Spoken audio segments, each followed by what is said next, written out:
श्री स्वामी समर्थ. तुमच्या आयुष्यात देखील अशी वेळ आली आहे का की तुम्ही कितीही समजावलं, कितीही प्रेमाने बोललात तरीही नवरा तुमचं ऐकत नाही? लहान सहान गोष्टीवरून वाद होतात, तुमचं म्हणणं दुर्लक्षित केलं जातं आणि हळूहळू नात्यामध्ये अंतर निर्माण होतं. जर तुम्ही देखील या समस्येमधून जात असाल तर आजचा व्हिडिओ शेवटपर्यंत नक्की बघा.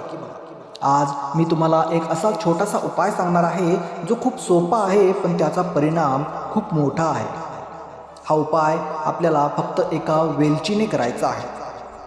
ऐकायला साधा वाटतो पण आपल्या हिंदू परंपरेत वेलचीला खूप पवित्र मानलं जातं. ती फक्त स्वाद वाढवण्यासाठी नाही तर ती सकारात्मक ऊर्जा आकर्षित करण्यासाठी देखील वापरली जाते. हा उपाय करण्यासाठी आपल्याला सर्वात आधी योग्य वेळ निवडायची आहे. संध्याकाळची 7 ते 9 दरम्यानची वेळ ही सर्वोत्तम मानली जाते, कारण ही वेळ शांततेची आणि सकारात्मक ऊर्जेची असते. आता काय करायचं तर एक हिरवी पूर्ण विलायची घ्या. ती ताजी आणि स्वच्छ असावी, कुठेही ती फुटलेली नसावी. त्यानंतर आपल्या उजव्या हातात ती वेलची घ्यायची आहे आणि शांत ठिकाणी आपल्याला बसायचं आहे. डोळे अलगद बंद करा. आपल्या श्वासावरती लक्ष केंद्रित करा.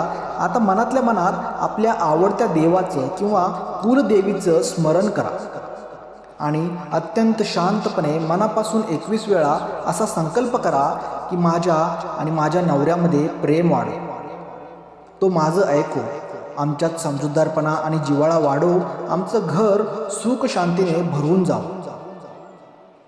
मी पुन्हा एकदा सांगतो, माझ्या आणि माझ्या नवऱ्यामध्ये प्रेम वाढो, तो माझं ऐको, आमच्यात समजूतदारपणा आणि जिव्हाळा वाढो, आमचं घर सुख शांतीने भरून जावं. हा संकल्प करताना एक गोष्ट महत्त्वाची आहे.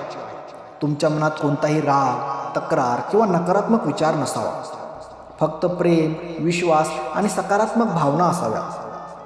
यानंतर ही वेलची तुम्ही तुमच्या नवऱ्याच्या खाण्यामध्ये मिसळून द्या.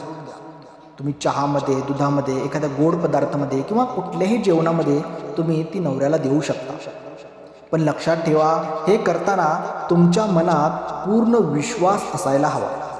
हा उपाय सलग 3 दिवस करायचा आहे आणि प्रत्येक दिवशी तोच संकल्प आपल्याला करायचा आहे.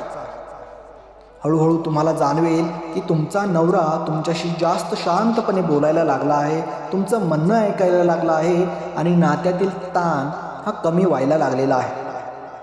पण एक गोष्ट महत्त्वाची आहे, हा उपाय म्हणजे जादू नाही. हा एक भावना आणि सकारात्मक ऊर्जा वाढवण्याचा मार्ग आहे.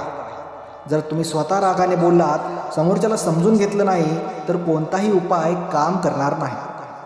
म्हणून नेहमी प्रेमाने बोला, एकमेकांचा आदर करा आणि संवाद कायम ठेवा. कारण खरा बदल उपायात नाही तर तुमच्या वागण्यात आहे. जर तुम्हाला हा व्हिडिओ आवडला असेल तर व्हिडिओला नक्की लाईक करून चॅनलला देखील सबस्क्राईब करायला अजिबात विसरू नका.